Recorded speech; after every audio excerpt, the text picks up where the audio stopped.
Assalamualaikum warahmatullahi wabarakatuh. Waalaikumsalam warahmatullahi wabarakatuh. Alhamdulillahirabbil alamin wa bi nasta'in ala umuri dunya waddin. Wassalatu wassalamu ala asrofil anbiya'i wal mursalin sayyidina Muhammadin wa ala alihi wa sahbihi ajmain. Amma ba'du.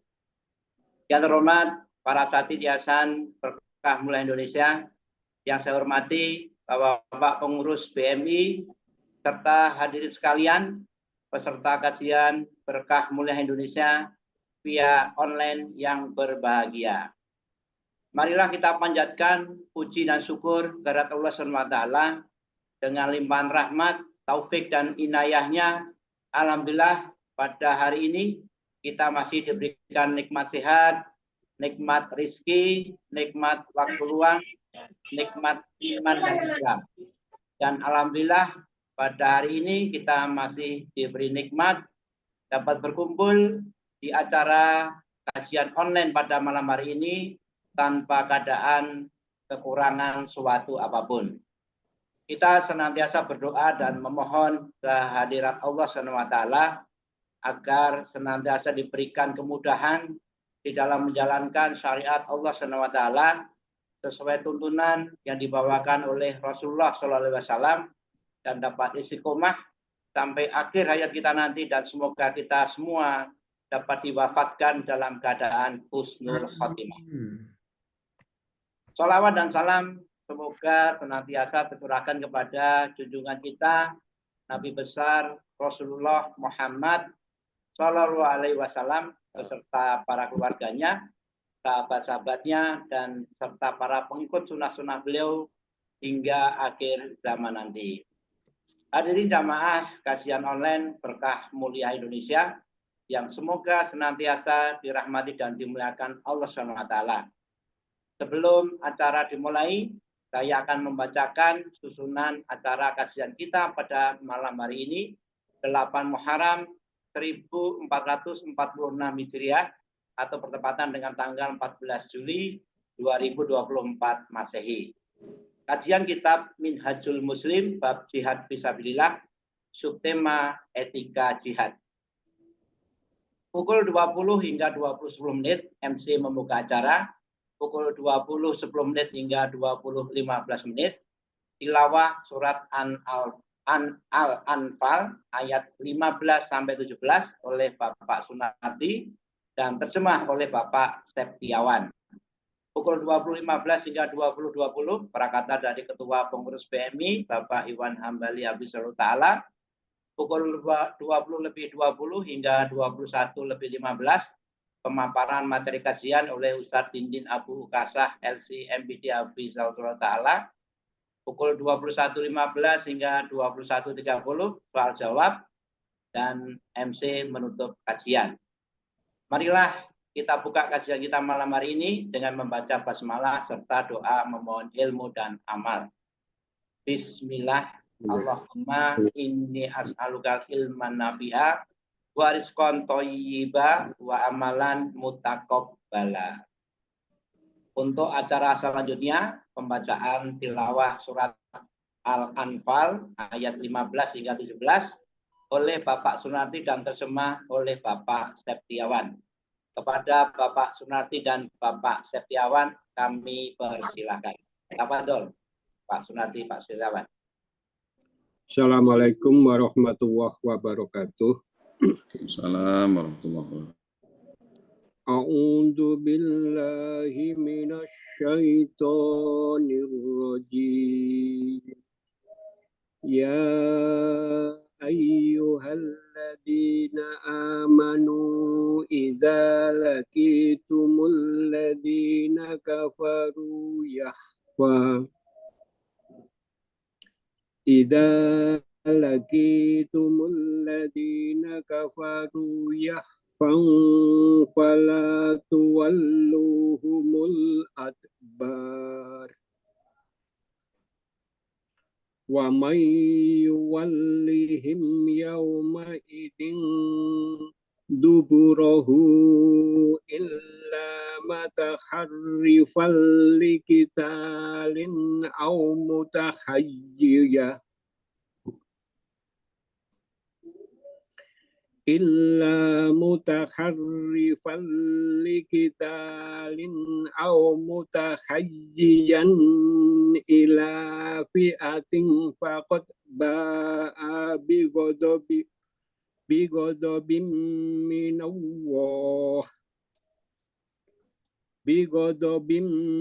الله ومأواه جهنم وبئس المصير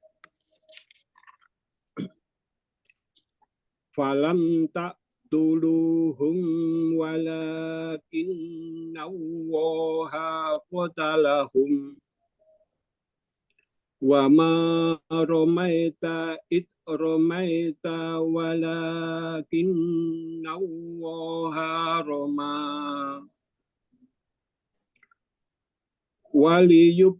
وليبلي المؤمنين منه بلاء حسنا إن الله سميع عليم. Assalamualaikum warahmatullahi wabarakatuh. Bismillahirrahmanirrahim. Hai orang-orang yang beriman, apabila kamu bertemu dengan orang-orang yang kafir yang sedang menyerangmu, maka janganlah kamu membelakangi mereka atau mundur. Barang siapa yang membelakangi mereka atau mundur di waktu itu, kecuali berbelok untuk siasat perang atau hendak menggabungkan diri dengan pasukan yang lain, maka sesungguhnya orang itu kembali dengan membawa kemurkaan dari Allah, dan tempatnya ialah neraka jahanam, dan amat buruklah tempat kembalinya. Maka yang sebenarnya bukan kamu yang membunuh mereka, akan tetapi Allah lah yang membunuh mereka. Dan bukan kamu yang melempar ketika kamu melempar, tetapi Allah lah yang melempar. Allah berbuat demikian untuk membinasakan mereka dan untuk memberi kemenangan kepada orang-orang mukmin dengan kemenangan yang baik. Sesungguhnya Allah Maha mendengar lagi Maha mengetahui. Maha benar Allah dengan segala firman-Nya. Assalamualaikum warahmatullahi wabarakatuh. Waalaikumsalam warahmatullahi wabarakatuh. Jazakumullahu khairan Bapak Sunardi dan Bapak Septiawan.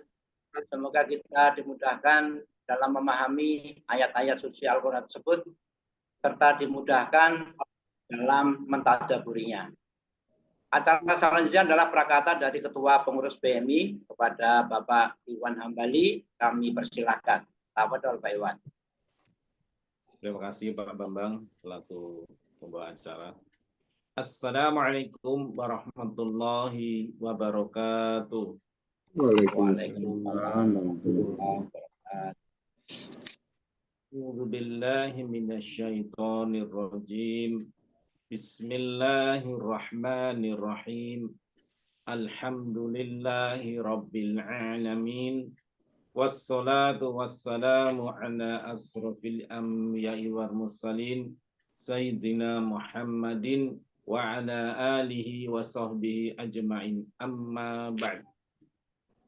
Yang pertama dan paling utama, mari kita selalu bersyukur pada Allah Azza wa Jal, karena sampai saat ini begitu banyak nikmat Allah yang kita rasakan, bil khusus nikmat iman, nikmat Islam, sehingga atas takdirnya lah maka pada malam hari ini Allah izinkan kita untuk berada dalam majelis yang mulia ini dalam rangka thalabul ilm.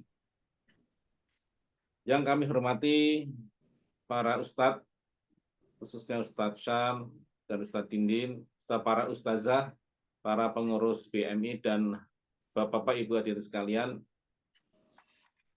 Tidak terasa kita sudah memasuki tahun 1446 Hijriah dan hari ini tanggal 8 Muharram.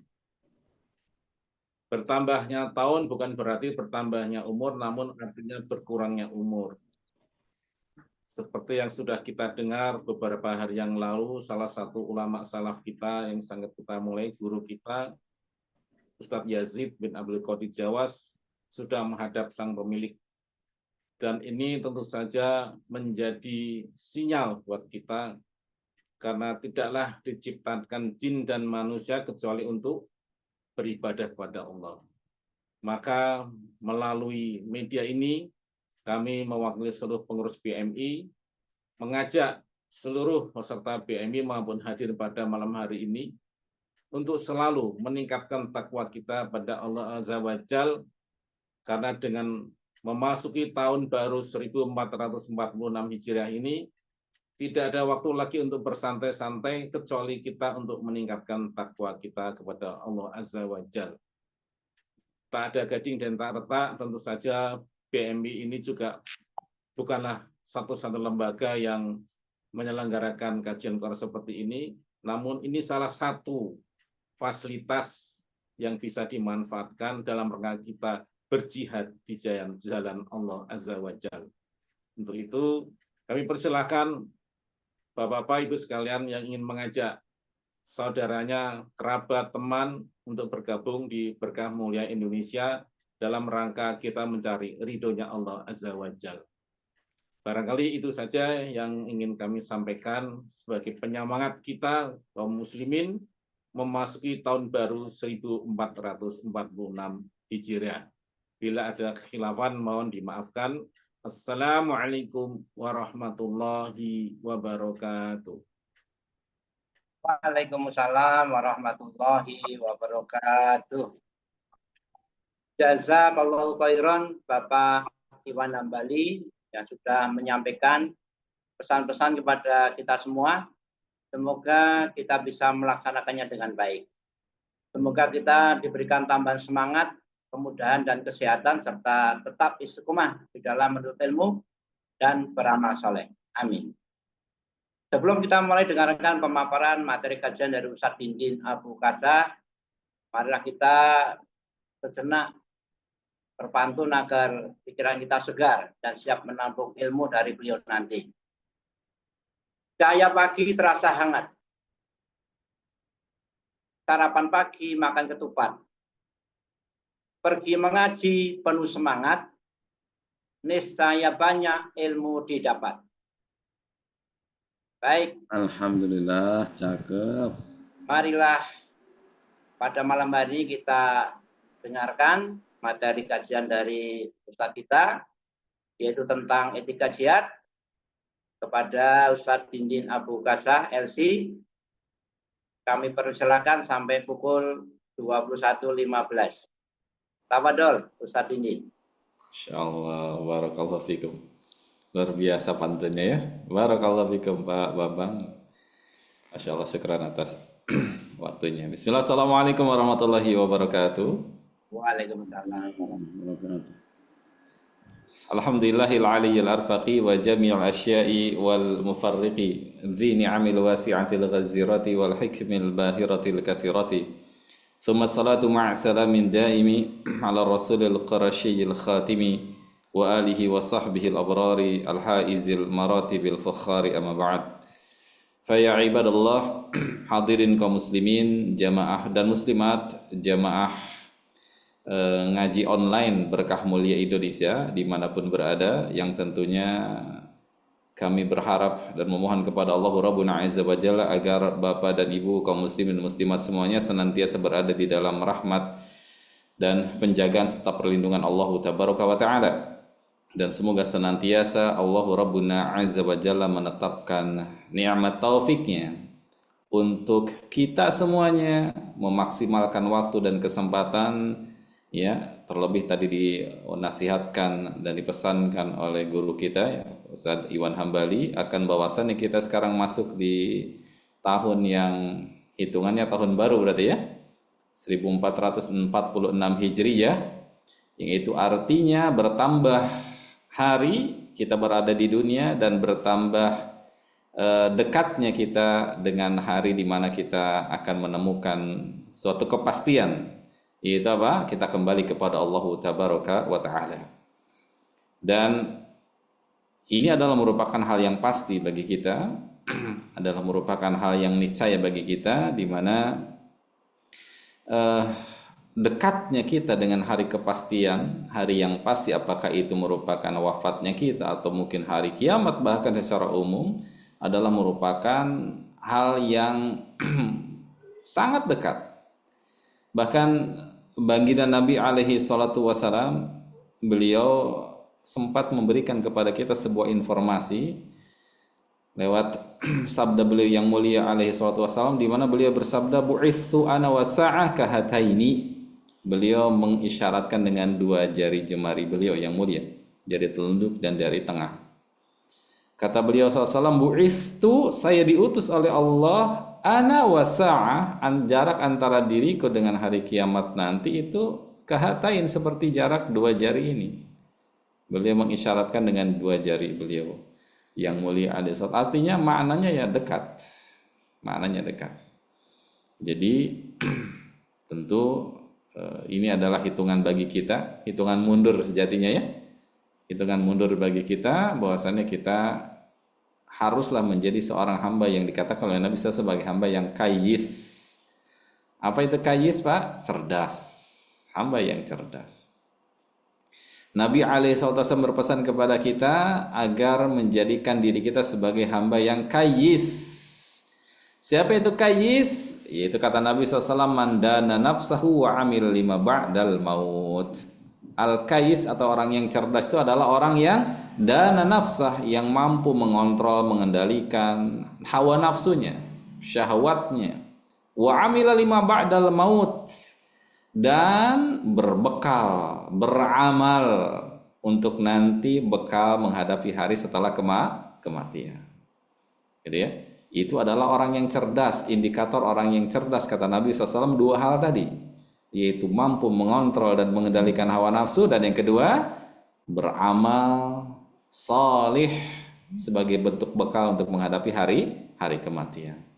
Ya, terlebih hadirin kaum muslimin yang semoga Allah muliakan, sekarang kita berada di bulan yang agung, di bulan yang mulia, di bulan Muharram, yang tentunya kita sudah maklum bagi kita semuanya akan kedudukan bulan agung ini. Ini adalah salah satu dari 4 bulan haram dalam 12 bulan dalam setahun, yang kita diperintahkan oleh syariat ini, oleh Allah Rabbuna Azza wa Jalla, ya, untuk menjaga diri kita.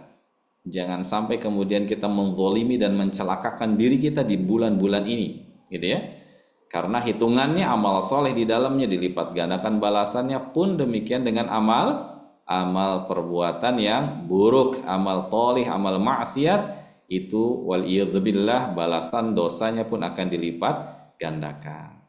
Maka kembali ke hadis tadi, jadilah hamba Allah yang kayyis, yang cerdas, memanfaatkan momen dan kesempatan kita berada di bulan Muharram. Ya, kita raup sebesar-besarnya peluang dan kesempatan dengan mengisinya dengan amal. Ini wasiat bagi saya dan bagi kita semuanya. Baginda Nabi SAW, beliau pernah bersabda seperti ini, fa'afdhalus siyam. Beliau menyebutkan di antara amalan yang bisa kita perbanyak di bulan Muharram ini adalah apa? Siyam, puasa. Bahkan beliau SAW bersabda, afdhalus siyam ya ba'da Ramadan syahrullahil Muharram. Ya, puasa yang paling utama setelah puasa Ramadan adalah puasanya seseorang yang dikerjakan di bulan Muharram. Ya, kita tahu kedudukan dan keutamaan bulan Ramadan, ya, sudah tahu, bahkan dia termasuk di antara salah satu dari rukun-rukun Islam, amalan yang wajib yang dikerjakan. Dan tentu amalan utama Ramadan tidak bisa tertandingi oleh puasa-puasa apapun, ya, karena dia amalan wajib. Ya. Dan setelah kedudukan puasa Ramadan, puasa berikutnya yang memiliki keutamaan adalah puasa di bulan Muharram. Sebagaimana layaknya sholat, ya. Sholat adalah sholat wajib yang 5 waktu adalah amalan yang paling utama, amalan yang paling agung. Ya, dia termasuk dari rukun-rukun Islam, bahkan rukun Islam yang kedua setelah seseorang mengikrarkan syahadat, gitu ya. Maka dia harus menjaga sholat yang 5 waktu. Ya, sholat yang terbaik, yang paling utama tentu ada sholat yang 5 waktu. Dan berurut setelah sholat 5 waktu itu sholat yang terbaik yang Allah cintai apa? Sholat malam, gitu ya. Dan itu berlaku terjadi dalam setiap malam-malam kita. Setiap malam. Ya, baik. Nah, dan dalam kaitannya dengan masalah puasa, ya. Jadi tadi sholat 5 waktunya kita jaga, sholat malamnya insya Allah kita pelihara, kita tetapkan, kita jaga di setiap malam-malam kita ini. Dan pun termasuk di antara amalan yang dicintai Allah, bahkan termasuk amalan yang paling utama di bulan Muharram ini apa? Puasa. Ini saya mengingatkan diri saya dan jamaah sekalian, besok nih kita sudah masuk tanggal berapa Pak? Tanggal ke-9 ya hitungannya ya. Kalau di bulan Muharram besok tanggal ke-9 nih. Ya, dan Nabi SAW sangat berkeinginan. Ya, kalau nanti ketemu tahun depan tanggal 9 Muharram saya akan puasa. Namun qadarullah ya, ternyata takdir berkata lain, Nabi SAW ya keburu meninggal dunia. Jadi beliau belum sempat tuh melaksanakan puasa di tanggal 9 Muharram. Namun beliau sangat berkeinginan. Oleh karena itu adalah merupakan anjuran bagi kita. Maka besok nih tanggal 9 Muharram kita berpuasa. Ya, tanggal 9 besok hari Senin. Ya, dan dilanjutkan dengan hari apa? Hari Selasanya. Yang itu adalah hari apa? Asyura, yang kita pun diperintah oleh Nabi SAW untuk ya berpuasa di hari itu, ya di hari Asyura, di mana disebutkan hari Asyura ya berpuasa di hari itu dikarenakan apa? Alasannya sebelumnya karena ya ahli kitab sebelumnya mereka berpuasa di hari itu dikarenakan ya hari itu adalah hari yang sangat bersejarah, di mana Allah Rabbuna Azza wa Jalla menyelamatkan siapa? Nabi Musa alaihissalam dan pengikutnya ya dari kejaran Firaun gitu ya, sehingga mereka ya merayakan hari itu dengan berpuasa. Dan tentunya kita ya yang merupakan umat Nabi dan yang paling berhak ya, karena kita mengikuti Nabi ya murni mengikuti Nabi SAW, dan Nabi adalah semuanya bersaudara gitu ya, dakwahnya sama. Ya tentu umat Nabi Muhammad jauh lebih berhak untuk melaksanakan puasa di hari Asyura itu. Makanya Nabi menyebutkan kita lebih berhak untuk mengikuti berpuasa di hari itu daripada mereka. Namun untuk menghindari kesamaan hari ya berpuasanya, maka kita dianjurkan untuk menyelisihinya dengan menambah 1 hari, yaitu di tanggal 9-nya, hari Seninnya ya. Senin dan Selasa tuh puasa. Sekali lagi mungkin kita bisa niatkan juga tuh di hari Seninnya, selain niat puasa Tasu'a ya hari ke-9, juga kita niatkan puasa hari Senin tuh ya.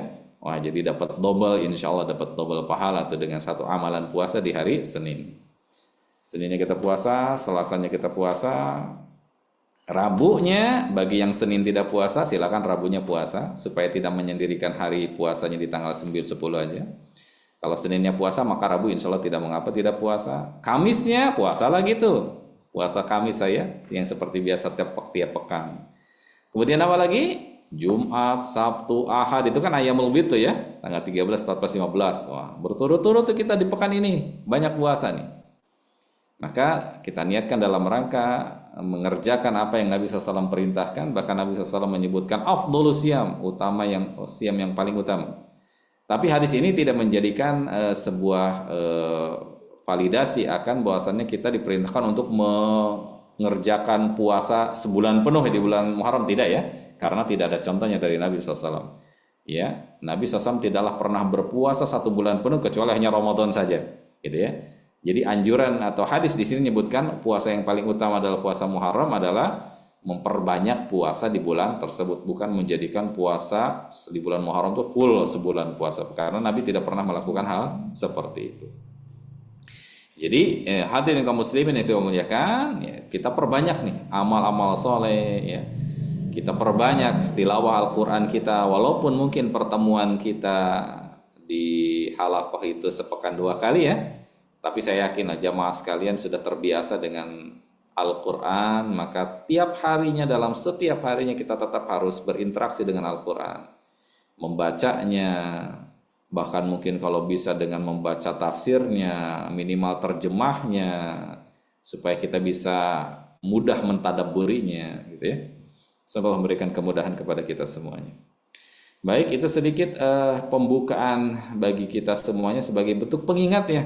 Karena bagaimanapun juga kita adalah manusia yang butuh untuk diingatkan. Butuh untuk terus diingatkan. Ya. Makanya Allah Rabbuna Azza wa Jalla berpesan kepada kita apa? Fadzakir, gitu ya. Berikanlah peringatan, fa inna dzikra tanfa'ul mu'minin. Karena pengingat itu reminder itu adalah teramat sangat bermanfaat bagi mereka orang-orang yang beriman. Kita butuh untuk diingatkan, sehingga saya mengingatkan diri saya pribadi dan untuk kaum muslimin semuanya ya yang hadir di majelis Berkah Mulia Indonesia ini untuk memakmurkan bulan ini, bulan Muharram, dengan memperbanyak amal saleh. Satu di antaranya dengan memperbanyak salat sunnah gitu ya, apalagi qiyamul lailnya, juga memperbanyak apa? Siam atau memperbanyak puasa. Baik, hadirin kaum muslimin yang semoga Allah muliakan, kita melanjutkan pembahasan dari kitab Minhajul Muslim ya, di bab adab dalam jihad, di bab adab dalam berjihad. Baik, silakan yang punya bukunya boleh dibuka bukunya, adab jihad. Baik, hadirin kaum muslimin yang semoga dimuliakan Allah tabaraka wa taala, di sana Syekh membawakan beberapa poin terkait adab-adab dalam berjihad ya, yang harus dilaksanakan dan dijalankan. Baik, poin yang pertama adalah tidak boleh sampai di antara kaum muslimin yang terlibat di dalam sebuah peperangan misalnya, atau bahkan ini berlaku umum, bukan hanya dalam konsep peperangan ya, namun juga berlaku secara umum, tidak boleh sampai membocorkan rahasia ya, menyebarkan informasi yang sifatnya yang sifatnya rahasia, apalagi rahasia kaum muslimin gitu ya. Sekarang masalahnya ya nggak disebarin aja bocor ya. Masalah ini masalah lagi nih masalahnya ya, bahkan sampai waliyadzubillah ya, data yang merupakan privasi ya, rahasia negara, bahkan sampai bocor. Semoga menjaga dan melindungi kita semuanya. Ini tidak diperbolehkan sampai seperti itu, bahkan itu termasuk kategori dosa besar, menyebarkan rahasia kaum muslimin ya, membocorkan rahasia kaum muslimin, atau dalam konsep perang, dalam konsep jihad berarti membocorkan rahasia pasukan kaum muslimin. Ini termasuk diantara dosa-dosa besar. Membocorkan rahasia kaum muslimin saja di luar konsep peperangan itu sudah dosa besar, yang disebut dengan istilah apa? Namimah ya. Namimah itu apa sih Pak? Namimah apa namimah? Mengadu domba. Ya, mungkin berkata kepada si fulan, menyebarkan informasi yang itu berkaitan dengan aib seseorang gitu ya, kemudian memantik api-api permusuhan gitu ya. Ini konsepnya di luar peperangan, dalam kehidupan normal gitu ya. Waliyadzubillah yang banyak dijumpai dan didapati ya. Dan itu namimah dosa besar. Apalagi ini konsepnya di dalam peperangan, akan jauh lebih besar lagi. Ya, dalam peperangan yang adalah rahasia yang harus dijaga. Ya. Itu adalah merupakan hal adab yang pertama yang harus dipelihara dan diperhatikan oleh setiap kaum muslimin. Tidak membocorkan rahasia pasukan, tidak membocorkan rahasia kaum muslimin secara umum, nggak boleh. Ya. Jangan sampai menyebarkan informasi yang sifatnya rahasia. Ya. Baik. Kemudian yang kedua adabnya di sini, termasuk yang poin yang pertama juga ini, termasuk diantara tidak boleh menyebarkan informasi rahasia dari kaum muslimin. Ini sekali lagi bukan berlaku hanya di konsep peperangan saja. Bahkan di dalam keseharian pun, ketika kita melihat ada sesuatu yang berkenaan dengan aib seseorang ya, yang itu adalah merupakan misalnya kesalahan dia, khilafnya dia, dan kita melihat dan mengetahui itu, dan kita tahu dia tidak mau informasi itu disebarkan kepada siapapun, maka kita harus bisa menjaga lisan dan jari kita untuk tidak menyebarkan informasi terkait dengan si fulan kepada orang lain, siapapun itu. Ya, siapapun itu. Jangan sampai kemudian bermudah-mudah lisan kita, jangan sampai kita bermudah-mudah jari jemari kita menyebarkan informasi yang itu sifatnya apa? Kekhilafan, kesalahan seseorang yang siapa sih di antara kita yang nggak pernah terjatuh ke dalam kesalahan, Pak? Siapa di antara kita yang nggak pernah jatuh kepada kesalahan? Dan siapa di antara kita yang nggak punya aib? Siapa di antara kita yang nggak punya aib? Ya, setiap kita tidak steril dari hal tersebut. Maka dan setiap kita pun tidak menginginkan tentunya ya informasi yang bersifat ya privasi kita, aib kita, kekurangan kita tersebar ke orang lain. Ya, maka sekali lagi jangan sampai berlaku seperti itu. Ini berlaku umum ya, bukan hanya di konsep peperangan saja. Dan balasannya kata Nabi SAW, man satara mu'minan. Nah, ini perhatikan dengan baik. Man satara mu'minan, barang siapa yang menutupi aib seorang mukmin ya. Ya, kesalahan dia, aib dia, kekhilafan dia ditutupi. Maka satarallahu lahu, Allah akan balas dengan cara menutupi aib dan kesalahannya dia. Ya, sampai nanti di akhirat pun akan ditutup aib kesalahan. Yang pada dasarnya kan di akhirat nanti seperti apa Pak? Nggak ada sifatnya rahasia ya. Yauma tublas sarair gitu ya. Di ayat yang sudah kita hafal di surah At-Tariq ya. Di hari dimana akan ditampakkan semua jenis rahasia gitu ya. Aib dan kesalahan yang selama ini ditutupi gitu ya. Namun bagi mereka yang di dunianya mampu menjaga lisan dan jari mereka untuk tidak menyebarkan aib dan kesalahan orang lain, Allah akan ganjar dan balas dia dengan cara menutupi aib dan kesalahannya. Jadi jaga dengan baik. Jangan sampai mulut kita apa istilahnya Pak, ember ya. Jangan sampai jari kita pun demikian. Apalagi kalau sampai kemudian gemar mencari-cari, ada upaya gitu ya, ada effort dari kita untuk apa? Mencari aib dan kesalahan orang. Waliyadzubillah. Cari-cari jejak digitalnya gitu ya. Nggak boleh itu yang seperti itu. Ya, terkecuali kalau ada kemaslahatan di sana. Ya, dalam rangka memproteksi dan melindungi kaum muslimin secara umum, menyebarkan aib dan kesalahan seseorang yang memang dikhawatirkan nanti bisa berdampak buruknya kepada orang lain, maka itu tidak ada kemaslahatan di situ. Hal itu ditolerir. Namun berlaku hukum asalnya ya, ketika tidak ada hal seperti itu maka tidak diperkenankan, apalagi sampai mencari-cari ya. Mencari-cari. Baik, itu yang pertama. Yang kedua, nah ini unik juga nih ya, kaum muslimin ketika dalam kondisi peperangan seperti ini harus memakai kode, dan ini berlaku ya, sejatinya diterapkan juga di pasukan-pasukan secara umum militer ya. Ada simbol-simbol kode yang tentunya ini ya bersifat rahasia, hanya mereka saja, pasukan itu saja yang bisa memahami. Ya, isyarat kepada pasukan gitu ya.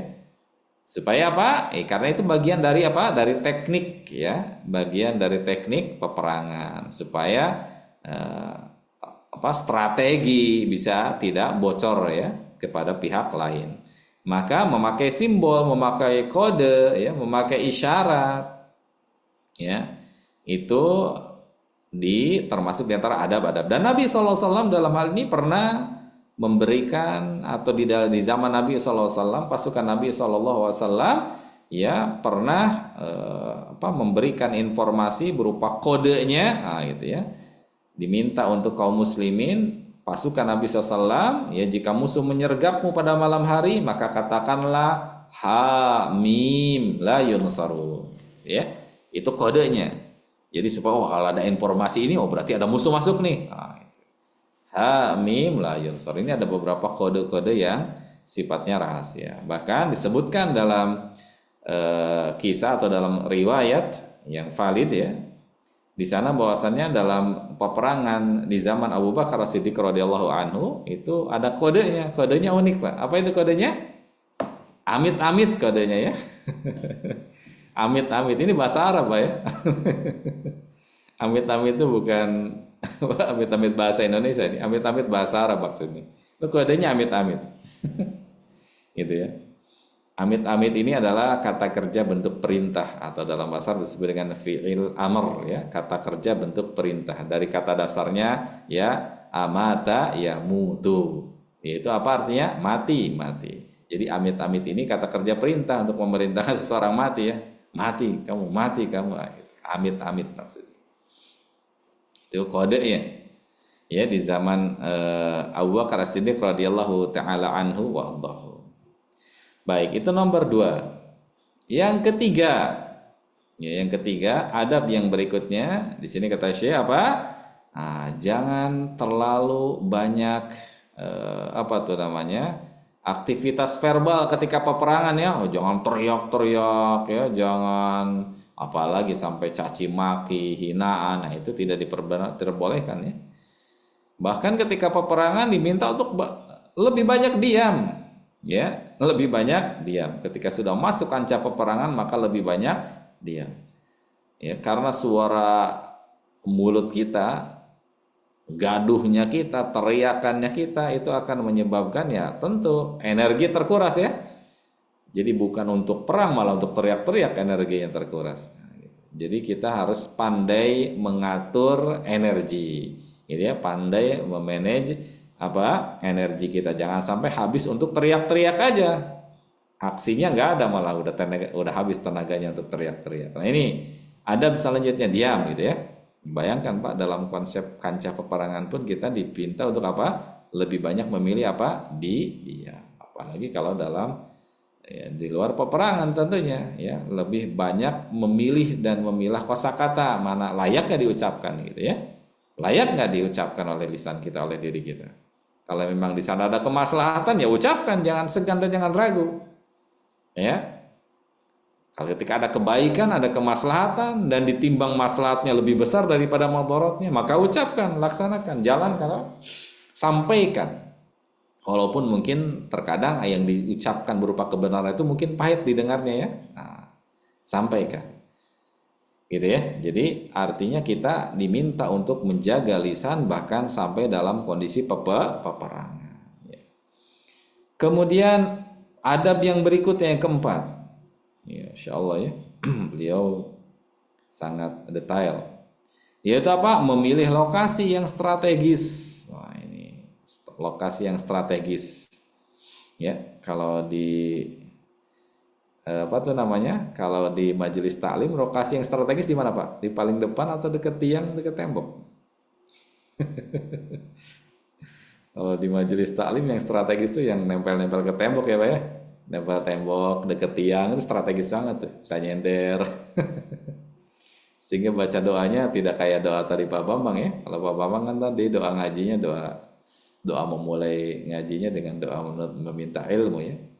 Kalau strategis di majelis ilmu deket tiang doanya beda Pak. Apa doanya Pak? Bismika Allahumma amutu wa ahya. Tidur. Repot tuh. Udah strategisnya deket ke tembok, nyender-nyender, bahaya seperti itu. Jadi, tapi itu kalau di majelis Pak? Majelis ini ya, di majelis yang jauh di sana ya. Kalau di Berkah Mulia Indonesia nggak ada. Nggak ada yang nyender-nyender oleh Berkah Mulia saya ya. Nggak ada, insya Allah semuanya fokus, konsentrasi. Alhamdulillah. Baik, ini dalam konsep peperangan kita diminta untuk apa? Untuk memilih lokasi yang strategis gitu. Makanya coba kalau kita dibuka perang Badar contohnya ya. Perang yang begitu sangat fenomenal gitu ya. Perang Badar luar biasa tuh ya. Yang sebagian ulama mengatakan perang pertama ya yang terjadi dalam sejarah kaum muslimin. Itu betapa Nabi SAW cerdiknya gitu ya. Dan juga betapa para sahabat tuh mereka sangat paham medan gitu ya, sangat paham. Paham medan di sini bukan Pak Bambang ya, kalau Pak Bambang memang medan beneran ya. Ini paham medan perang gitu maksudnya. Jadi luar biasa mereka sehingga bisa memanfaatkan posisi yang dengannya sebelum berperang saja sudah strategis banget tuh. Air berada di pihak mereka gitu ya, mata air itu ya sudah berada di belakang barisan, bahkan mata airnya berada di belakang barisan kaum muslimin. Sehingga mereka dari pihak musuh kalau nyari air ya repot, nggak ada, sumber airnya ada di belakang pasukan kaum muslimin. Wow, luar biasa. Strategi sekali ya. Jadi lawan itu semisal di perang Uhud aja contohnya ya, walaupun harus meneguk pil pahit ya. Namun sudah sangat strategis di perang Uhud juga ya. Kaum muslimin sudah berada di balik bukit dan orang musyrikin sudah berada di balik arah Madinah gitu ya. Jadi kalau mundur mereka ke Madinah, pasti ya Harapannya kalau mundur ke Madinah ya mereka nggak akan berani karena di kota. Kalau maju di hadapannya ada kaum muslimin, kalau mereka mau balik ke Mekah sudah dicegat oleh rombongan. Jadi artinya luar biasa, taktiknya sangat cerdas. Sangat cerdas. Ya, betapa Nabi SAW dan juga para sahabat, karena ketika dalam konsep peperangan seperti itu Nabi SAW tidak berlaku otoriter ya. Beliau sangat membuka pintu tuh usulan dari para sahabatnya, ya, membuka usulan dari para sahabatnya untuk masalah teknik perang. Selanjutnya yang kelima, nah ini yang penting Pak. Terkadang ini yang dilupakan, terkadang yang dikedepankan oleh para orang-orang yang memang nggak suka dengan Islam, yang nyinyir dengan dakwah Islam. Mereka seakan-akan ya mendagangkan dan menjual serta menggoreng kaum muslimin itu ya sebagai orang-orang yang orang-orang yang memang suka perang gitu ya, orang-orang yang memperjuangkan agamanya dengan pedang dan senjata gitu ya. Jadi melabelkan hal-hal yang negatif lah dengan Islam. Padahal perhatikan nomor 5 di sana. Ya, Nabi SAW dalam hal ini memerintahkan, bahkan mengutus panglima-panglima perangnya. Contoh lah di sana ada Ali bin Abi Thalib yang sangat masyhur tuh. Hadis yang sangat masyhur dari Nabi SAW terkait dengan masalah ini. Nabi SAW mengutus Ali bin Abi Thalib radhiyallahu taala anhu adahu, sebelum memulai peperangan beliau masuk ke barisan mereka untuk mendakwahkan, berbicara di hadapan pemimpinnya untuk mengajak mereka masuk Islam. Allahu Akbar. Jadi intinya itu sebetulnya adalah menebarkan bibit-bibit hidayah, gitu ya. Bahkan Nabi SAW sampai memotivasi sahabat Ali bin Abi Thalib dengan kalimat, dan ini pun adalah motivasi bagi kita semua umatnya ya. Karena khitab, walaupun khitabnya kepada Ali bin Abi Thalib, namun ibrahnya berlaku secara umum kepada kita semuanya umatnya. Kata Nabi SAW, Nabi bersabda, la ayyahdiyakallahu bika rajulan wahidan khairun laka min humrin na'am. Kata Nabi SAW, sungguh engkau ketika menjadi seorang yang menjadi wasilah, menjadi perantara bagi seseorang untuk mendapatkan hidayah dari Allah Tabaraka wa Ta'ala. Ya. Ketika seseorang menjadi perantara, ya, mendapatkannya hidayah gitu ya. Misal lewat tadi ajakan, lewat contoh, lewat ya apapun bentuknya, sehingga ada orang lain yang dengan wasilah kita, dengan upaya kita, ia mendapatkan hidayah dari Allah Tabaraka wa Ta'ala. Kata Nabi SAW, khairun laka min humrin na'am. Maka sejatinya hal itu jauh lebih baik bagi kamu daripada engkau memiliki daripada kamu memiliki unta merah sekalipun. Unta merah di zaman itu adalah harta yang sangat berharga. Di zaman itu unta merah itu adalah merupakan harta primadona ya. Kalau sekarang mungkin Pak? Unta merah Ferrari merah ya. Sama-sama merahnya. Di zaman itu unta merah tuh harta yang sangat berharga, harta yang sangat mahal. Ya. Maka Nabi memberikan contohnya permisalannya unta merah. Ya, engkau menjadi wasilah bagi seseorang mendapatkan hidayah, itu sejatinya di sisi Allah lebih baik balasannya. Bahkan daripada engkau memiliki unta merah sekalipun. Balasannya lebih baik daripada unta merah. Ya. Artinya balasan dari Allah mendapatkan atau disiapkan balasan yang jauh lebih besar. Ya, mendapatkan wasilah seseorang mendapatkan hidayah, bukan hanya hidayah Islam ya. Hidayah Islam, Masya Allah apalagi. Ya, hidayah seseorang yang tadinya mungkin bergelimpangan dosa gitu ya, gemar meninggalkan perintah Allah Tabaraka wa Ta'ala, ya, mengumbar dirinya sehingga terjatuh ke dalam perbuatan-perbuatan yang Allah haramkan. Lalu melewati wasilah kita, nasihat kita, ajakan kita, kemudian ia mendapatkan hidayah ke jalan Allah Tabaraka wa Ta'ala, menjadi seorang muslim yang taat, dia bertaubat dari dosa-dosanya. Ya, itu sejatinya balasan di sisi Allah teramat sangat besar, bahkan melebihi tadi harta yang paling berharga sekalipun di muka di muka bumi, gitu ya. Jadi ini harus dicamkan dengan baik, ya, bahwasannya adab di dalam peperangan, bahkan sampai dalam medan jihad sekalipun, medan perang sekalipun, tetap harus mengedepankan apa? Dakwah. Ini berlaku di medan perang, apalagi konsepnya sedang aman, semisal dengan sekarang. Alhamdulillah, segala puji bagi Allah tabaraka wa taala. Kita berada di negeri yang ya dianugerahi rasa aman yang luar biasa, ya. Ini tentu, ya, nasihat, ajakan, dakwah jauh lebih dikedepankan. Jauh lebih dikedepankan. Jangan bermudah-mudah dalam memponis seseorang, misalnya. Jangan bermudah-mudah dalam, ya, menghukumi seseorang, misalnya, ya. Seperti itu. Jadi nasihatkan dan ajak dia untuk berbuat apa? Berbuat yang baik. Karena kalau kita sudah, ini salah satu nasihat yang sangat berharga dari guru kita, ustadz kita, ya, yang tadi disebutkan, ya, rahimahullah, Ustadz Yazid rahimahullah, beliau sangat berpesan kepada kita semuanya agar jangan sampai di majelis pun kita tidak boleh mengkapling-kaplingkan diri, gitu ya. Yang sudah lama ngaji ngumpul sama udah lama ngaji, itu beliau sangat biasa suka tuh kayak gitu.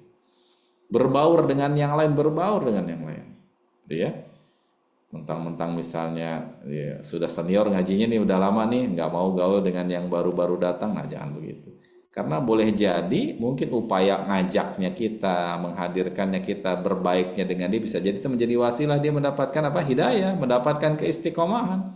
Ya, justru di situ medan dakwahnya kita. Seharusnya seperti itu. Ya, seharusnya seperti itu. Baik, ini yang pertama, yang kelima, ya, mengajak orang untuk masuk Islam. Intinya di dalam tawaran itu memberikan 3 opsi. 3 opsi apa? Penawaran. Yang pertama apa? Menerima dakwah Islam, ya, sebagaimana dalam hadis itu dibawakan, ya, oleh Syekh rahimahullah, itu dibawakan, ya, wa idza laqita aduwak minal musyrikin, kalau kamu bertemu dengan musuhmu dari golongan orang musyrikin, fad'uhum ila salasi khisal, maka serulah mereka, ajaklah mereka ke dalam 3 perkara, ya. Fa ayatuha ajabuka ilaiha faqbal minhum wa kuffa anhum. 3 pilihan itu, dipilih salah satunya maka terima, ya. Apa saja yang mereka penuhi dari 3 perkara itu maka terima, ya, dari mereka, dan tahanlah untuk tidak menyerang dan berperang dengan mereka. Yang pertama apa? Ud'uhum ilal Islam, ajak mereka dengan masuk Islam.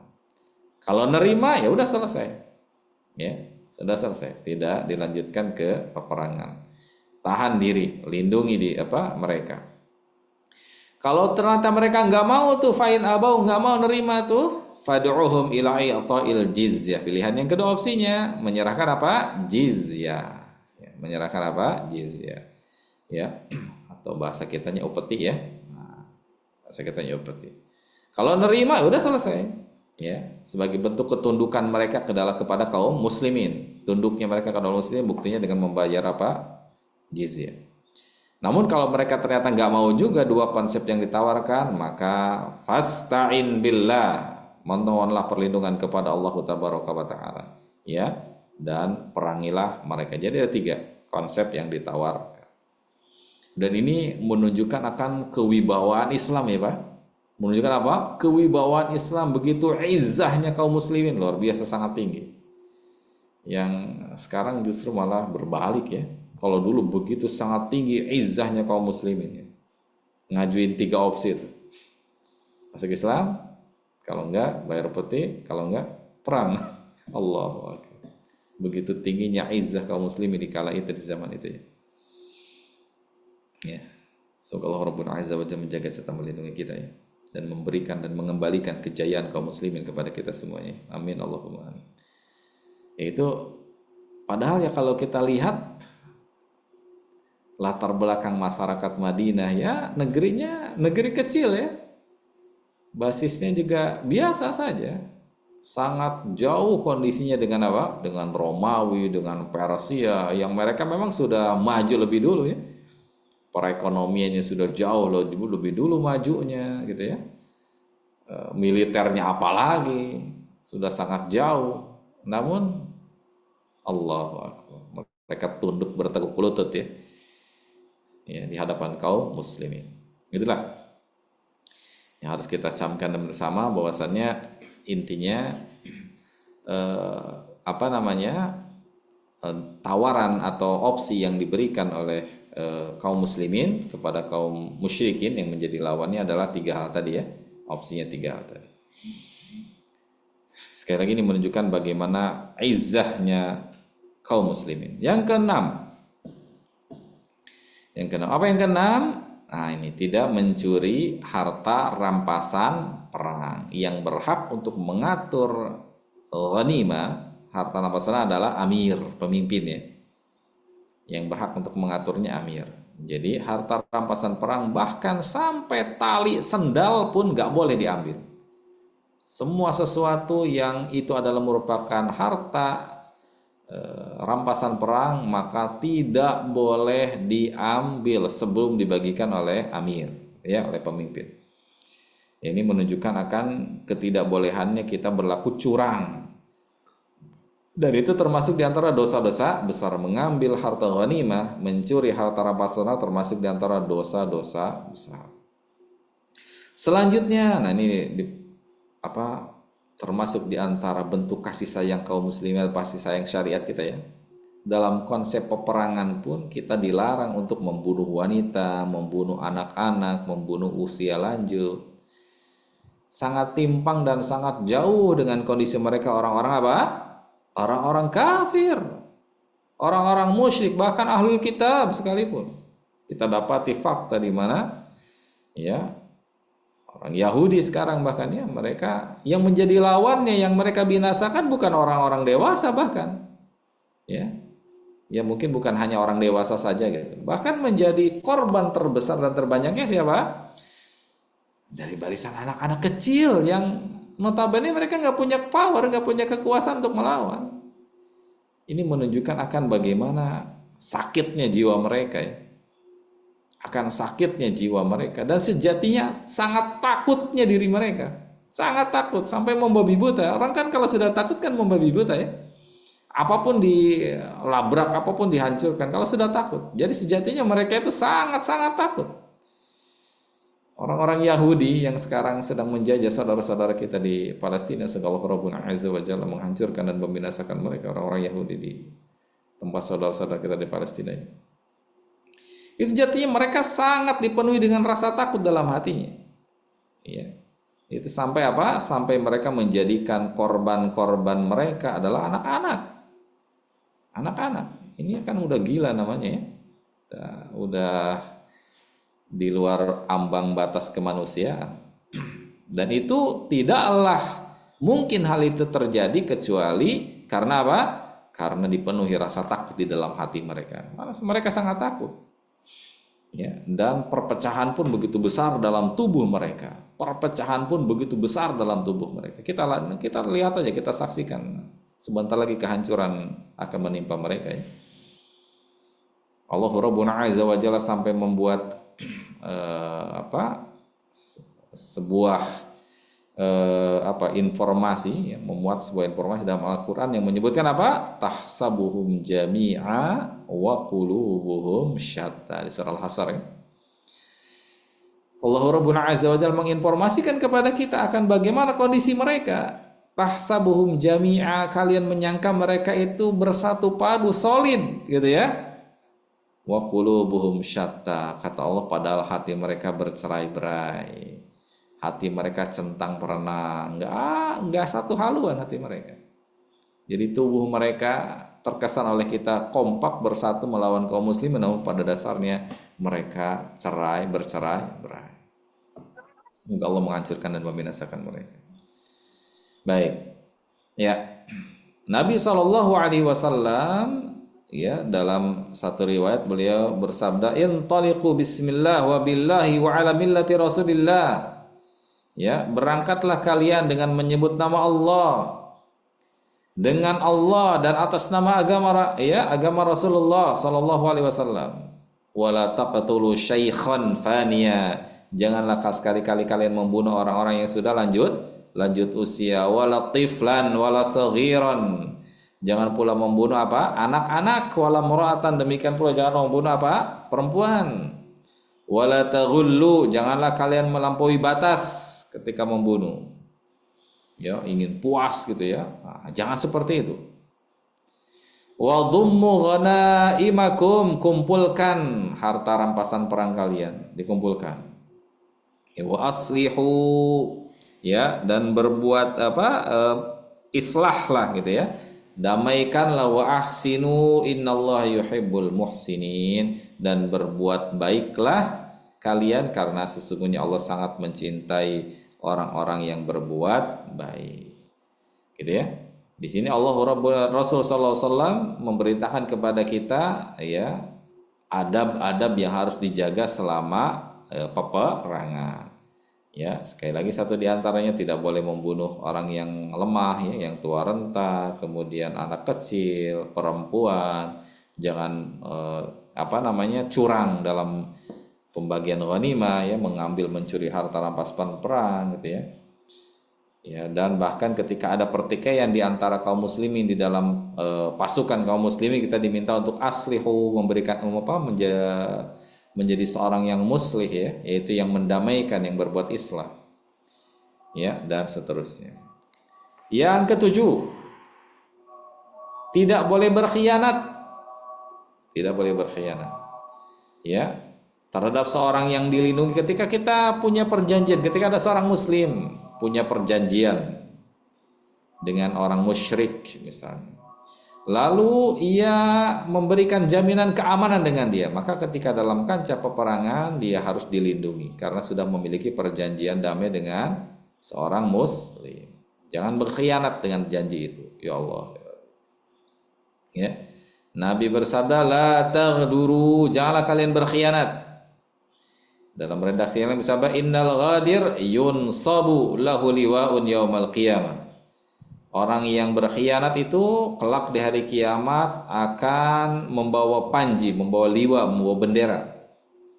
Fayuqalu hadhihi ghadratu fulan ibni fulan. Ya, dikatakan kepada dia, inilah si pengkhianat, yaitu fulan bin fulan. Ya Allah ya Rabbi. Nasallallahu assalamata wal afiyah. Semoga menjaga dan melindungi kita dari hal seperti itu.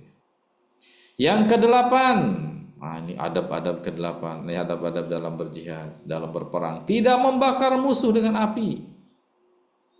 Ya, ini pun berlaku umum ya, berlaku umum. Kita tidak boleh membakar, membinasakan atau mematikan sesuatu dengan api. Ya, Nabi SAW bersabda, in wajadtum fulanan faqtuluh wala tuhriqu. Jika kalian berhadapan dengan musuh gitu ya, dalam peperangan ya, uqtulu, perangi ya, dengan senjata, wala tuhriqu, jangan dibakar. Ya, fa innahu la yu'adzibu binnar illa rabbun nar. Gitu ya. Karena enggak boleh menyiksa dengan api kecuali Rabbun nar, kecuali pemilik api itu sendiri. Itu siapa? Allahu tabaraka wa ta'ala. Ya, kalau kita makhluknya nggak boleh tuh menyiksa atau membunuh dengan menggunakan api. Ya, ini syariat kita.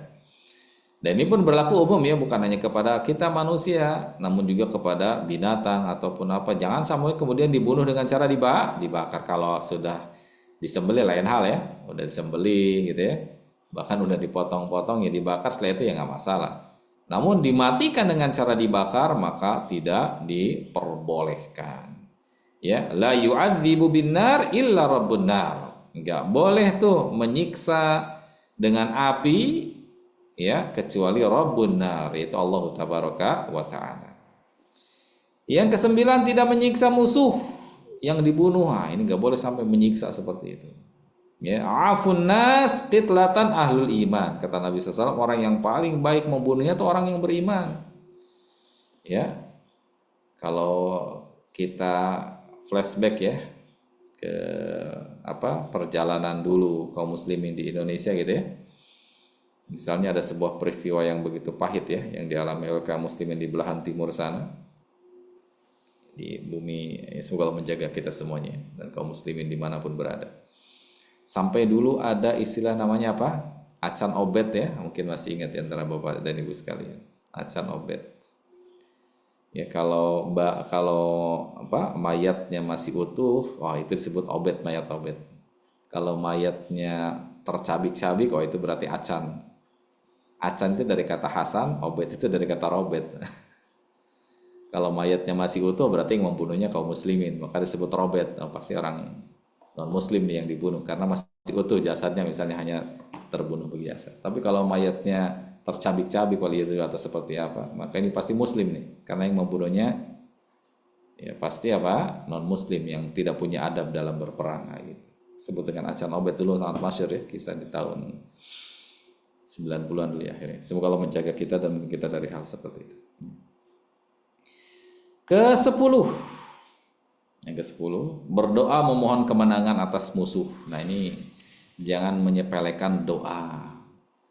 Ya, apalagi sekarang kita melihat dan mengetahui bagaimana kondisi saudara-saudara kita ya. Di bumi Syam sana, di Palestina sana, diuji dengan bagaimana mereka mengalami dan merasakan pahit ketirnya penjajahan ya.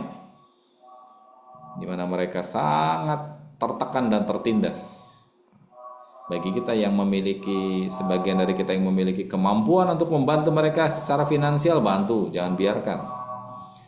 Ya, bagi yang ternyata bisa membantunya lewat media informasi, ya silakan bantu itu. Ya, minimal dengan upaya apa? Dengan upaya apa? Doa, minimal dengan doa. Bantu mereka dengan doa. Di antara doa-doa yang sabit dari Nabi SAW adalah Allahumma munzilal kitab wa mujriyas sahab wa hazimal ahzab ihzimhum wansurna alaihim. Ini di antara doa-doa yang sabit dari Nabi SAW, dan ini yang doa yang ya, termasuk yang dibaca ketika qunut nazilah. Allahumma munzilal kitab, wahai Allah zat yang menurunkan Al-Quran, wa mujriyas sahab, wahai Allah zat engkau yang menjalankan awan, wahazimal ahzab, wahai Allah zat yang mengalahkan kelompok-kelompok musuh, ihzimhum, hancurkan, kalahkan mereka, wansurna alaihim, dan bantulah kami untuk memenangkan mereka. Ya, ini adalah doa-doa dari Nabi Shallallahu Alaihi Wasallam. Dan Nabi memberikan kepada kita kabar gembira, sintani, ada dua doa tuh, la turaddani, yang tidak akan mungkin ditolak. Ada dua doa yang tidak akan mungkin ditolak. Aqallama turaddani, atau paling tidak sangat jarang ditolaknya. Ya, siapa itu? Ad-du'a indan nida. Yang pertama nih, camkan dengan baik, doa yang tidak akan mungkin ditolak atau kecil kemungkinan ditolaknya adalah ad-du'a indan nida, yaitu di doa ketika apa? Ya, adzan. Jadi setelah kita, ini adabnya jangan kemudian doanya aja setelah adzan ya, tapi dimulai hadisnya tuh utuhnya dimulai dari mendengarkan adzan dan menjawab adzan ya. Ini utuhnya.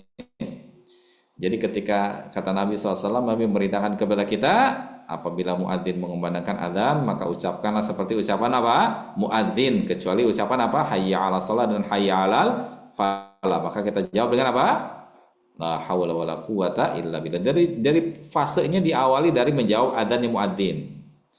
Lalu setelah itu ucapkan apa? Bersalawat kepada Nabi SAW. Lalu baca doanya, doa minta wasilah untuk Nabi SAW ya. Allahumma rabb hadhihi da'wati tammah, dan seterusnya sampai selesai. Baru setelah itu berdoa. Jadi jangan ngambil jalan ringkas aja, doanya aja langsung. Tapi dimulai dari fase apa? Karena hadisnya berkelanjutannya begitu. Dimulai dari apa? Dari memulai menjawab muadzinnya. Menjawab muadzin. Berdoa. Ini ya, di antara doa-doa yang tidak akan ditolak atau kecil kemungkinan ditolaknya adalah doa ketika apa? Adzan. Wa indal ba'si, dan yang kedua adalah ketika terjadi apa? Ketika terjadi bala, ketika terjadi ba'as. Salah satu konsep salah satu terjemah ba'as adalah peperangan. Hina yulhimu ba'duhum ba'dha, tatkala sudah saling menyerang satu dengan yang lainnya. Jadi dua doa yang kemungkinan besar diijabahnya, sedikit kemungkinan ditolaknya adalah doa ketika tadi selesai adzan ya, antara dua adzan, yaitu antara adzan dan iqamah, dan yang kedua adalah ketika perang sedang berkecamuk. Jadi banyak berdoa, ya.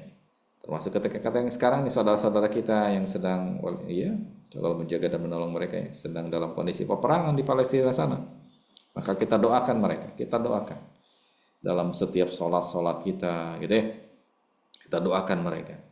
Semoga Allah menolong dan menjaga mereka, semoga Allah memenangkan mereka, semoga Allah Rabbuna Azza wa Jalla menghancurkan sehancur-hancurnya, sebinasa-binasanya, ya, bangsa Yahudi dan yang berkelompok dengan mereka dan yang membantu mereka. Allah hancurkan, Allah binasakan, ya, sehancur-hancurnya, sebinasa-binasanya. Wallahu ta'ala a'lamu bissawab. Ini adalah diantara yang bisa kita pelajari di malam hari ini yang terkait dengan adab-adab dalam berjihad. Adab-adab dalam berjihad. Ya, selanjutnya nanti bahasan berikutnya terkait dengan akad zimmah dan hukum-hukumnya nanti insyaallah ta'ala. Semoga Allah memberikan kepada kita waktu, nikmat waktu dan kesempatan untuk bisa membahasnya nanti di waktu dan kesempatan yang akan datang insyaallah ta'ala. Saya kembalikan kepada Pak Bambang, ya, untuk waktunya. Falyatafadhal mashkur.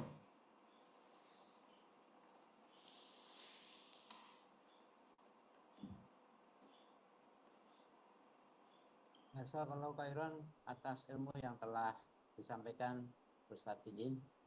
Untuk adab selanjutnya yaitu soal jawab. Para peserta kajian dipersilakan untuk mengajukan pertanyaan ya, pesan singkat maupun langsung disampaikan kepada Ustaz Didin Abu Kasar. Pada malam hari ini sudah ada satu pertanyaan Ustaz dari Bapak Haji Sugiyatno. Assalamualaikum. Saat ini Al-Aqsa dikuasai Israel, yang sedang berjuang untuk merebut kembali adalah Hamas. Apakah kita bergabung dengan Hamas sudah wajib? Jihad wajib? Apakah berkah mulai Indonesia memfasilitasi untuk jihad ke Palestina merebut kembali Al-Aqsa bergabung dengan Hamas? Mohon pencerahannya saja. Ya, barakallahu fikum, luar biasa nih semangatnya ya. Semangatnya warga berkah mulia Indonesia luar biasa. Semangat dalam melaksanakan amal soleh, semangat dalam membantu dan mendukung saudara-saudara kita dimanapun berada. Ini luar biasa, ini harus kita apresiasi semangatnya ya. Ya, karena kalau tanpa modal semangat ya tidak akan terlaksana sebuah amalan ya. Ini semangat itu penting, Pak. Semangat itu penting. Ya, hamasa itu penting. Jadi kita ingat dulu kalau di kelas itu ya, kalau guru kita masuk kelas itu sebelum bertanya kabar, sebelum bertanya apa, sebelum memulai pelajaran, ya mereka selalu bertanya kepada kita, kaifa hamasa, bagaimana semangat kalian? Nah, gitu. Bagaimana kalau sudah nggak ada semangatnya, udah selesai, tutup pelajaran. Ini pertanyaan pertama selalu ditanya, kaifa hamasa, bagaimana semangat kalian? Nah, gitu. Jadi memang semangat itu penting, semangat itu penting. Ya, dalam ibadah itu semangat itu luar biasa, harus dijaga, dipelihara ya. Ini penting. Kalau nggak semangat ya ngaji juga nggak ada motivasinya ya, penting. Namun modal semangat saja dalam beribadah pun ya tidak bijak dan tidak elok ya.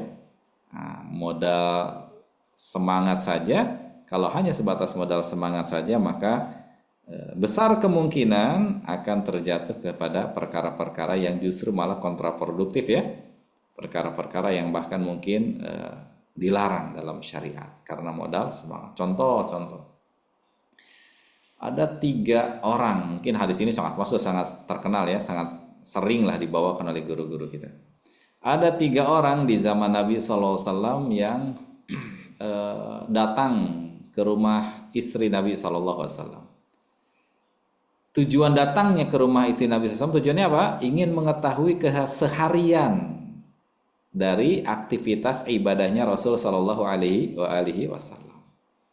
Lalu setelah dikabarkan informasinya bahwasannya ibadah Nabi itu begini dan begitu, lalu mereka pun mengatakan apa?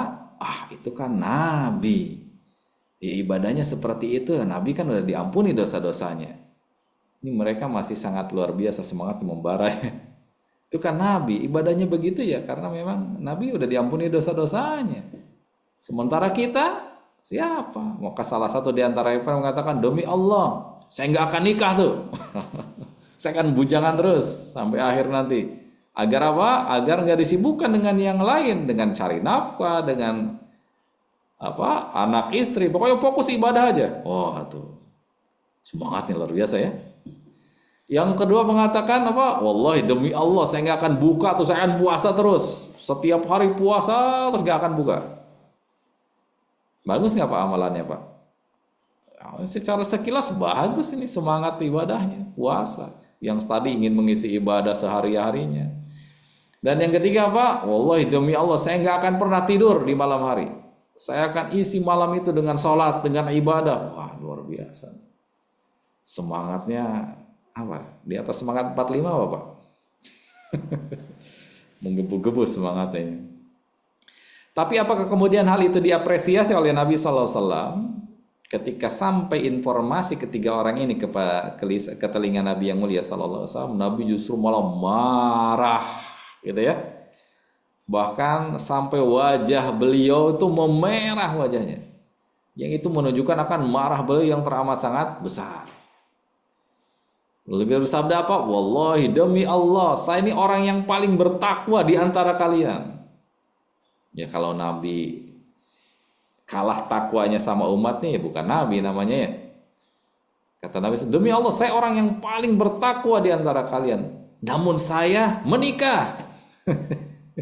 Saya menikahi perempuan.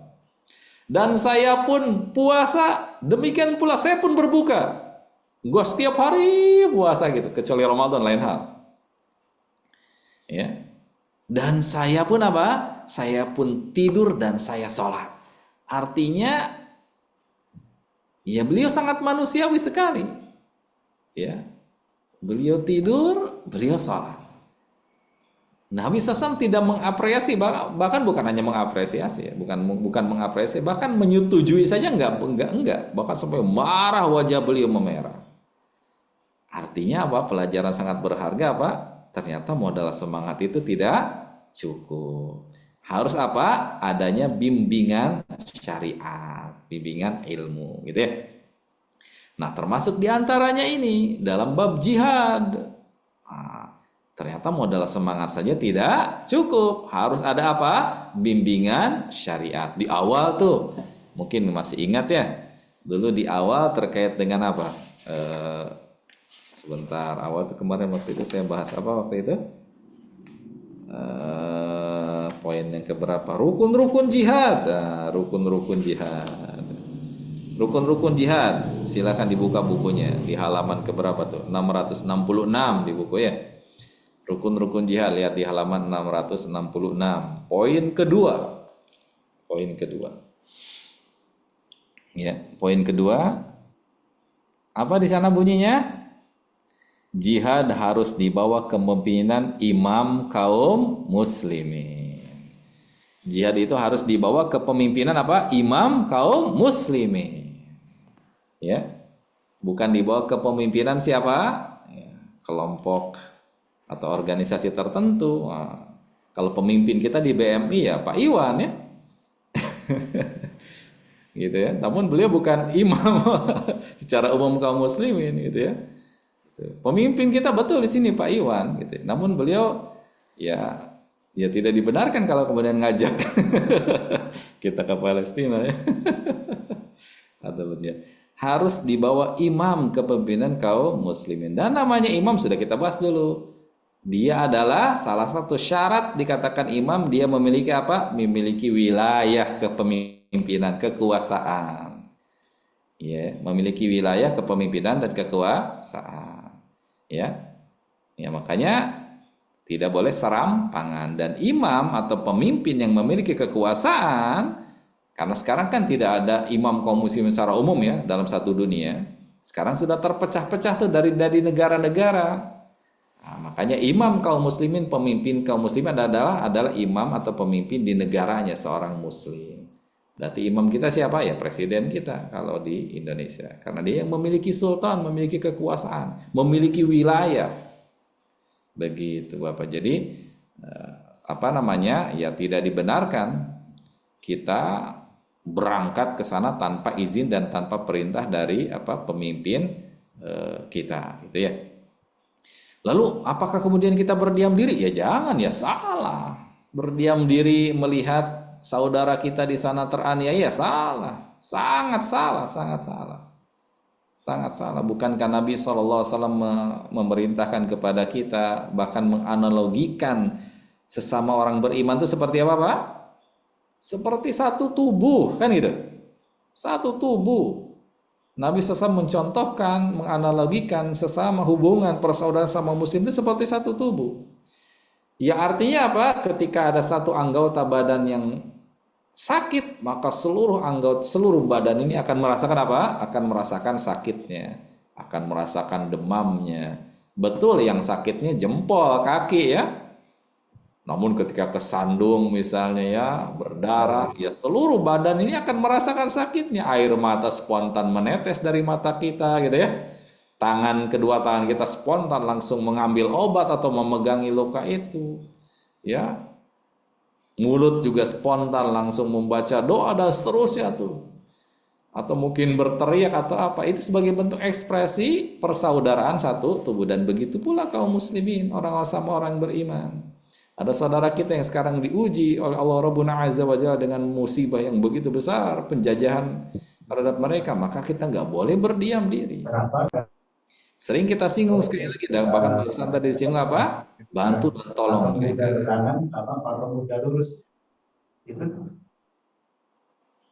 Ya, bantu dan tolong mereka. Bagi siapapun di antara kita yang memiliki kemampuan untuk menolong mereka, bantu. Apakah itu finansialnya, silahkan. Sekarang alhamdulillah segala puji bagi Allah tabaraka wa taala, banyak tuh pihak-pihak yang menyalurkan bantuan ke sana, aktif menyalurkan bantuan ke sana ya. Namun kita juga harus pandai memilih, benar kan ya, bertanggung jawab kan ya, nah gitu. Gitu ya. Yang jelas-jelas saja, yang kredibel mereka dalam hal ini. Bantu mereka lewat suplai finansial kita gitu ya. Yang punya kemampuan atau punya punya power di pemerintahan ya, punya power di diplomasinya, bantu mereka silakan. Bantu mereka dengan diplomasinya. Yang punya kekuatan di informasi misalnya, ya sebarkan informasi-informasi yang benar dari sana, karena banyak sekali pengkaburan informasi di barat sana ya. Dikesankan apa yang mereka lakukan itu justru mau lindungi diri, menjaga, itu kan seperti itu informasi yang disebarkan ke dunia.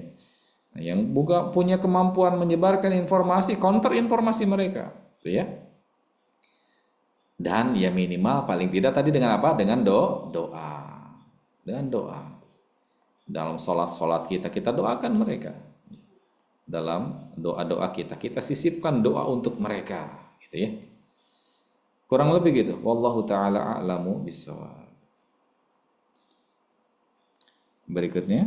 Pertanyaan lanjutan, Ustaz. Kalau pemimpin kita tidak mengerahkan untuk jihad ke Palestina, apakah termasuk pemimpin yang zalim?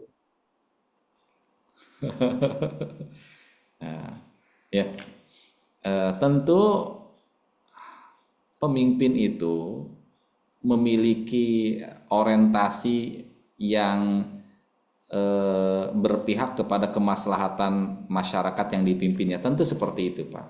Ya, tentu seperti itu. Dan kita, alhamdulillah di Indonesia, ya pemimpin kita sangat proaktif ya. Bahkan kita tahu sampai Menteri Luar Negerinya luar biasa vokal bicara di PBB ya, dan seterusnya. Artinya kita memang sangat mensupport dan mendukung saudara-saudara kita di Palestina. Walaupun memang tidak konsepnya terjun kirim pasukan, karena kan pertimbangannya besar Pak ya. Pertimbangannya besar. Kemampuan kita militernya seperti apa gitu kan dipertimbangkan. Belum lagi ekonominya bagaimana, itu kan sangat banyak pertimbangannya. Ya, namun kita melihat sendiri, alhamdulillah sekali lagi pemerintah kita Indonesia dalam hal ini ya sangat proaktif dengan kondisi saudara-saudara kita di Palestina. Sumbangsih dari masyarakat Indonesia ke Palestina terus mengalir dan disupport, didukung, gitu ya. Juga di media-media yang di sana memang dibenarkan untuk bervokal ya sampai itu, bahkan sampai di depan PBB sekalipun kan perwakilan dari Indonesia teramat sangat vokal ya menyuarakan kemerdekaan Palestina, gitu ya. menyuarakan kemerdekaan Palestina gitu. Kurang lebih gitu Pak. Wallahu a'lam bishawab.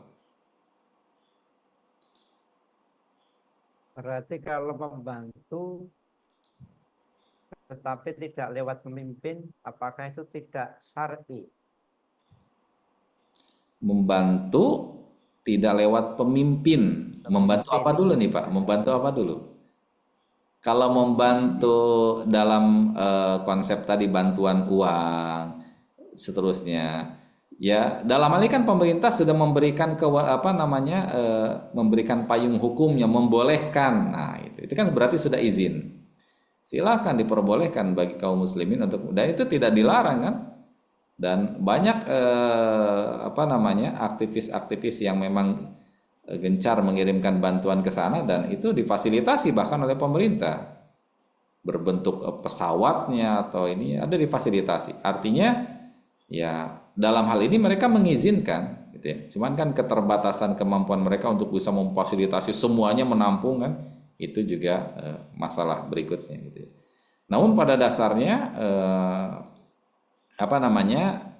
bantuan dari kita, dari masyarakat, dari rakyat lah Indonesia kepada sana, insya Allah diizinkan oleh mereka gitu ya. Jadi mau lewat manapun itu sudah diizinkan oleh pemerintah kita gitu. Jadi insya Allah bantuan kita ke sana tetap syar'i Pak. Kecuali kalau tadi bantuannya tanpa izin kita berangkat ke sana untuk perang, itu lain hal. Kalau bantuan yang sifatnya tadi logistik ya, finansial, insya Allah diizinkan. Allahu a'lam. Berikutnya Pak. Masih ada? Ustaz, mungkin ada kawan-kawan lagi yang akan bertanya ke 6 menit. Silakan kawan-kawan. Tidak ada? Alhamdulillah kalau tidak ada Pak. Alhamdulillah tidak ada. Alhamdulillah. Baik, kalau tidak ada pertanyaan berikutnya berarti alhamdulillah, segala puji bagi Allah tabaraka wa taala. Sekali lagi saya berwasiat bagi saya pribadi ya, dan juga bagi jamaah sekalian semuanya, yuk kita manfaatkan waktu kita. Sekarang kita berada di bulan yang agung, di bulan Muharram. Kita manfaatkan kesempatan ini untuk memperbanyak amal solih. Satu di antaranya apa? Puasa di antaranya, perbanyak siam, perbanyak puasa. Kemudian di antaranya tentu banyak-banyak melaksanakan apa? Amal-amal kebaikan secara umum. Salatnya kita perbanyak, salat-salat sunnahnya, baca Al-Qur'annya gitu ya. Dan seterusnya. Semoga Allah Rabbuna Azza wa Jalla menerima amal salih kita dan menetapkan kepada kita anugerah taufik ya dan keistiqomahan untuk terus berada di atas jalannya yang lurus sampai akhir hayat kita. Ya, amin, Allahumma amin. Baik, mungkin dari saya cukup sekian Bapak sekalian. Yang benar dari apa yang saya sampaikan itu murni dari Allah tabaraka wa taala. Adapun khilaf, salah dan kelirunya itu dari diri pribadi dan juga dari syaitan. Saya mohon ampun kepada Allah tabaraka wa taala dan berlepas diri dari perkara tersebut. Ya. Saya mohon pamit undur diri Pak Bambang dan semuanya. Ya. Baik, assalamualaikum warahmatullahi wabarakatuh. Waalaikumsalam warahmatullahi wabarakatuh. Jazakallahu khairan Ustaz atas semua ilmu yang telah disampaikan pada malam hari ini. Semoga Ustaz senantiasa diberikan kesehatan dan usia yang barokah, diberikan kebahagiaan dan dilancarkan rezekinya, dimudahkan dilancarkan setiap urusannya, dirahmati dan dimuliakan Allah SWT, serta senantiasa dalam lindungan dan ridha Allah SWT. Dan semoga ilmu yang telah disampaikan bermanfaat bagi kita semua.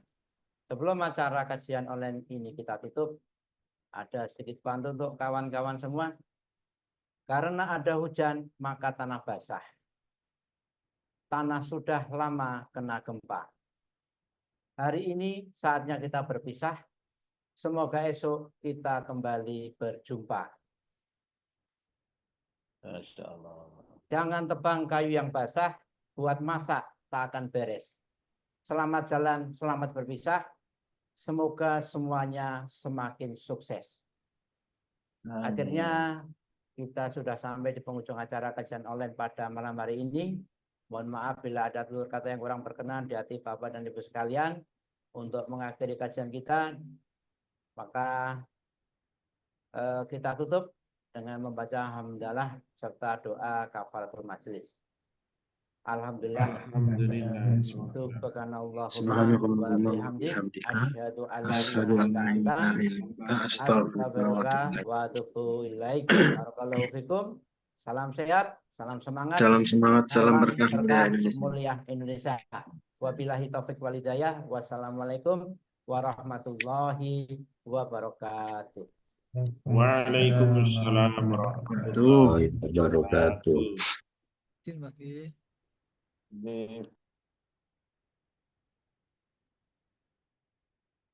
Izin pamit semua Bapak-bapak. Assalamualaikum warahmatullahi wabarakatuh.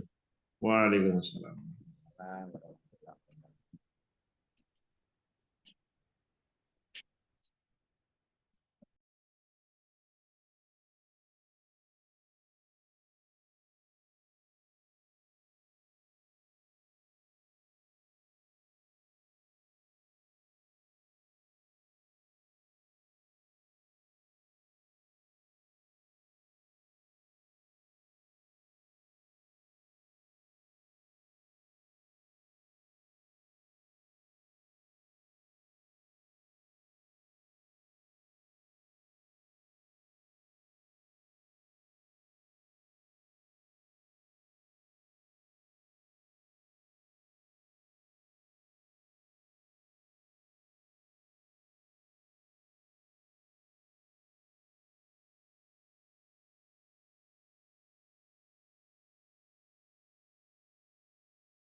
Maaf nih berantem.